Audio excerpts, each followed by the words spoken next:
Sayangnya, gempa bumi tidak dapat diprediksi. Namun, berkat kemajuan dalam bidang geologi selama beberapa dekade terakhir, kita dapat mencoba mengidentifikasi wilayah di mana kondisi ideal untuk terjadinya gempa bumi ada. Kami memahami bahwa kerak bumi terbentuk oleh seperangkat lempeng tektonik. Bagian besar dari kerak bumi dan, dalam tingkat yang lebih kecil, juga mantel atas. Benua-benua bergerak terus-menerus satu sama lain, seperti bagian-bagian teka-teki raksasa. Selain 20 lempeng tektonik utama, ada juga lempeng-lempeng mikro yang lebih kecil. Di daerah-daerah di mana lempeng tektonik bertemu, terbentuk zona subduksi, di mana lempeng yang lebih kecil atau kurang energetik berusaha menghindari tabrakan. Saat menyelam di bawah, banyak lempeng yang terkena dampak oleh kerusakan tersebut, seperti Chili dan Jepang, yang dikenal karena gempa bumi dahsyat yang pernah melanda. Sementara itu, wilayah California yang dilintasi oleh patahan San Andreas sering disebut sebagai potensial rawan terhadap dampak gempa bumi yang menakutkan di masa depan. Kolosal, seperti yang disebutkan di daerah itu, tidak ada yang bisa dibandingkan dengan apa yang sebentar lagi akan meledak di bagian pantai yang terletak sedikit lebih ke utara, yang didominasi oleh pegunungan Cascade. Lupakan yang kolosal itu akan menjadi benar-benar kolosal, sesuatu yang penduduk setempat sudah beri julukan dengan bangga yang terang-terangan, yang sungguh-sungguh kolosal. Di seluruh dunia, dan bukan hanya di Amerika, orang sering menyebut patahan San Andreas dan gempa bumi menakutkan yang dapat menyebabkan kerusakan besar di California kapan saja. Namun, sebuah studi terkini yang didokumentasikan secara cermat mengungkapkan bahwa ada lokasi yang jauh kurang diperhatikan. Tempat ini, menurut penelitian, ditakdirkan untuk menderita dalam waktu dekat akibat gempa bumi yang jauh lebih menghancurkan. Dalam beberapa dekade terakhir, pantai barat Laut Pasifik telah menjadi pusat penelitian intensif tentang tsunami dan gempa bumi. Bukti yang semakin meningkat menunjukkan bahwa episode berulang dari bencana-bencana ini, dengan gempa bumi diikuti tsunami yang lebih menghancurkan, kemungkinan besar terjadi di wilayah tertentu ini. Sumber kejadian ini baru-baru ini diidentifikasi di zona subduksi Cascadia, di sesar terletak sekitar 200 km dari pantai. Sesar ini membentang sekitar 1.110 km dari Cape Mendocino di utara California hingga Pulau Vancouver, Kanada. Cascadia, nama yang merujuk pada rangkaian pegunungan berapi Cascade dalam bahasa Spanyol, menjalar ke dalam, sejajar dengan pantai, dalam sepanjang yang mirip dengan sesar. Saat ini diyakini bahwa wilayah ini mampu menghasilkan gempa bumi dengan magnitudo 8 atau 9. Begitu menghancurkan atau bahkan lebih buruk daripada yang terjadi pada tahun 2004 di Indonesia dan pada tahun 2011 di Jepang. Zona subduksi Cascadia adalah tempat di mana lempeng tektonik Juan de Fuca dan Gorda bertabrakan dan meluncur di bawah lempeng Amerika Utara. Meskipun lempeng tersebut bergerak perlahan menuju satu sama lain, saat ini terkunci di titik-titik kontak. Pada suatu saat di masa depan, energi yang terakumulasi dari tabrakan tersebut akan melebihi gesekan, memicu apa yang bisa dianggap sebagai bencana alam terbesar dalam sejarah Amerika Utara. Mengapa kita tahu ini pasti dan mengapa itu jarang dibicarakan secara luas tentang bencana yang akan datang? Ada beberapa alasan untuk ini, mulai dari pengaruh media dengan representasi bioskopnya yang beragam tentang akhir dunia, menyoroti kehancuran tempat-tempat ikonik seperti Los Angeles, hingga isolasi budaya dari daerah liar seperti Oregon dan perbatasan dengan Kanada. Sebelum pertengahan tahun 1980-an, dipercaya bahwa bahaya tsunami di pantai barat Laut Pasifik terutama berasal dari tsunami yang dipicu oleh gempa bumi jauh yang memberikan beberapa jam peringatan. Kekhawatiran terhadap tsunami lokal di wilayah tersebut saat itu sangat minim. Ini terjadi terutama karena tidak adanya catatan tertulis tentang peristiwa-peristiwa ini dan keyakinan bahwa zona subduksi Cascadia tidak dapat menghasilkan gempa bumi signifikan. Hingga 40 tahun yang lalu, bahkan keberadaan zona subduksi ini tidak diketahui. Gempa bumi terakhir yang signifikan di wilayah itu terjadi berabad-abad yang lalu. Ketika para Eropa belum menjajah pantai Pasifik, wilayah ini dihuni oleh penduduk asli Amerika yang tidak menggunakan tulisan. Tidak ada catatan tertulis tentang gempa bumi itu. Tanpa tanda-tanda jelas dari bencana sebelumnya dan alam dengan cepat pulih, para pendatang mengakui nilai tempat tersebut subur, nyaman, dan tampaknya aman. Pasifik Timur Laut secara tidak sengaja berbahaya. Dibutuhkan 150 tahun bagi seseorang untuk menyadari bahwa wilayah tersebut tidak begitu damai seperti yang terlihat, tetapi sedang mengalami periode ketenangan yang panjang. Baru 50 tahun kemudian sejarah seismik tempat itu terungkap dan diinterpretasikan. Geografi menunjukkan petunjuk pertama. Sebagian besar gempa bumi paling intens di dunia terjadi di cincin api, sebuah jalur gunung berapi dan seismik yang tidak stabil yang terletak di Pasifik. Wilayah ini membentang dari Selandia Baru, melewati Indonesia dan Jepang, mencapai Alaska dan mengikuti sepanjang pantai barat Amerika hingga ke Chili. Dalam 60 tahun terakhir, kita mengingat urutan peristiwa tragis. Jepang, 2011, magnitudo 9.0. Indonesia, 2004, magnitudo 9.1. Alaska, 1964, magnitudo 9.2. Chile, 1960, magnitudo 9.5.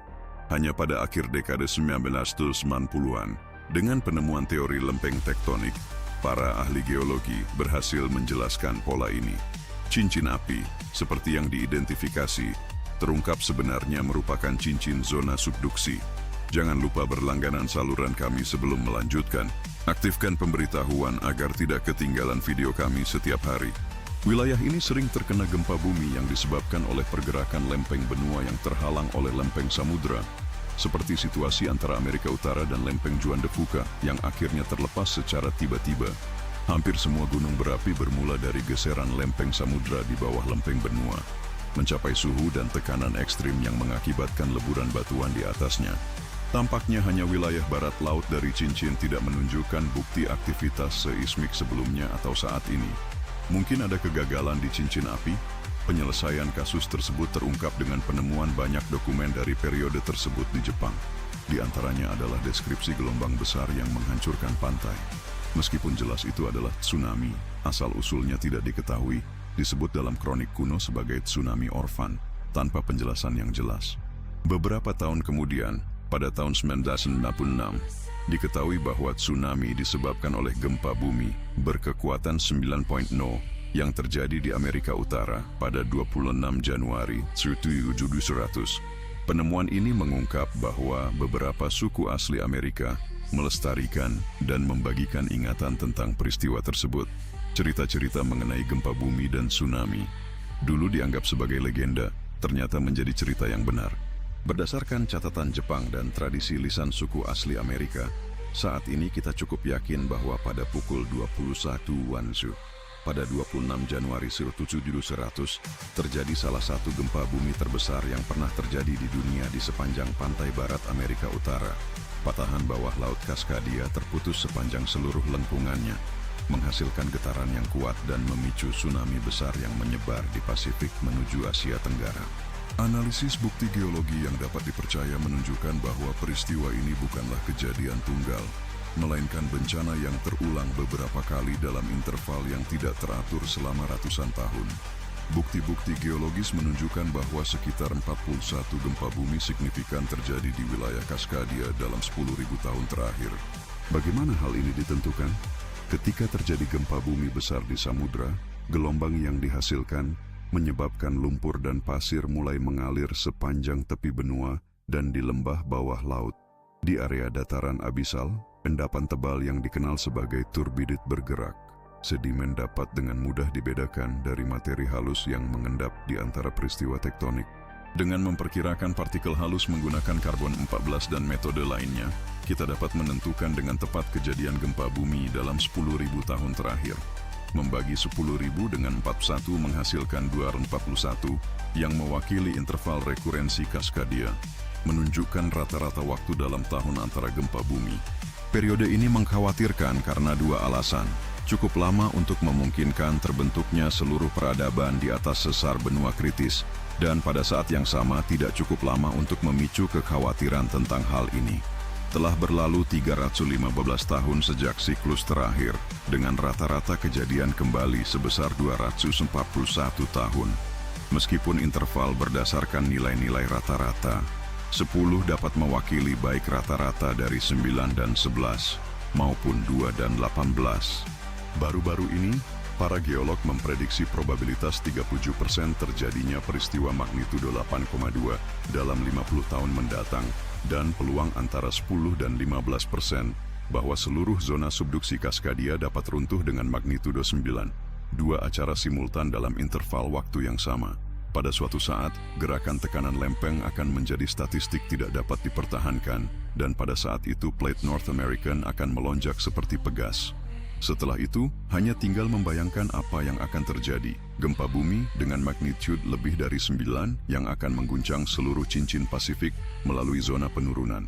Gelombang seismik akan pertama kali mencapai pantai dengan magnitudo antara 7 dan 8. Sejauh tepi barat Laut Benua dari California hingga Kanada, diprediksi akan terjadi penurunan setidaknya 2 meter dan pergeseran lateral sejauh 30 hingga 30 meter ke barat. Getaran intensif akan menyebabkan runtuhnya bangunan-bangunan kuno, jembatan, longsor tanah, dan akan memicu fenomena yang dikenal sebagai likuifaksi tanah, di mana tanah padat hampir berubah menjadi cairan, menghancurkan apapun yang berada di atasnya. Sebagian gerakan ini akan terjadi di bawah permukaan laut, menggeser sejumlah besar air. Gelombang permukaan hasilnya akan naik membentuk bukit yang mengesankan, kemudian runtuh. Salah satu sisinya akan menuju Jepang, sementara yang lain bergerak ke timur, membentuk dinding cairan yang membentang sejauh 1000 km. Gelombang ini akan mencapai pantai barat laut sekitar 15 menit setelah gempa bumi dimulai, memberikan sedikit waktu bagi orang untuk menyelamatkan diri dengan menuju daerah yang lebih tinggi. Gelombang air bisa mencapai ketinggian 9 hingga 12 meter, tetapi dalam proyeksi tertentu bisa mencapai 30 meter, meluas hingga 20 km ke pedalaman di sejumlah kawasan pesisir. Di pantai Pasifik Northwest, wilayah dampak mencakup sekitar 330.000 km persegi, termasuk kota-kota besar seperti Seattle, Tacoma, Portland, Eugene, Salem, ibu kota Oregon, Olympia, ibu kota negara bagian Washington, dan saat ini ditempati sekitar 7 juta orang. Ketika terjadi patahan besar berikutnya, wilayah itu akan menghadapi bencana alam terburuk yang pernah terjadi di Amerika Utara sejak gempa bumi di Haiti pada tahun 2010 yang mengakibatkan kematian lebih dari 100.000 orang. Sebaliknya, sekitar 3.000 orang kehilangan nyawa mereka dalam gempa bumi San Francisco pada tahun 1996. Sekitar 2.000 orang meninggal akibat badai Katrina dan hampir 300 pada tahun 2012 karena badai Sandy. Perakiraan mengkhawatirkan tentang gempa bumi besar yang akan segera terjadi di Kaskadia menunjukkan bahwa peristiwa tersebut akan mengakibatkan kerugian sekitar 20.000 nyawa, meninggalkan 40.000 luka-luka, dan memaksa lebih dari 2 juta orang untuk dievakuasi selama beberapa bulan. Angka-angka tersebut, meskipun besar, mungkin dianggap kurang menghancurkan jika dibandingkan dengan kerusakan yang disebabkan oleh gempa bumi di daerah padat penduduk di seluruh dunia. Seseorang mungkin bertanya apakah kita tunduk pada peristiwa-peristiwa ini tanpa bisa melakukan apapun untuk melawannya. 40 tahun yang lalu, ketika menjadi jelas bahwa kita harus menghadapi bangunnya Valha Kaskadia, kita tidak punya ide seberapa banyak yang bisa dilakukan untuk mengurangi dampak tsunami. Hingga tahun 2004, inersia memimpin, tetapi tsunami di Sumatera mendorong pihak berwenang setempat dan NLS untuk menerapkan sistem pertahanan canggih berbasis deteksi satelit secara real-time. Dengan variasi kecil dalam tingkat laut menuju Amerika Serikat dan Kanada, para ilmuwan dapat segera mengeluarkan pesan peringatan melalui pusat pemberitahuan, memastikan peringatan kepada penduduk dalam waktu sekitar 25 menit jika terjadi kegagalan di Kaskadia. Ini bukanlah hal yang besar, tetapi kita harus ingat bahwa ini bukanlah acara bencana biasa, melainkan sesuatu yang benar-benar besar.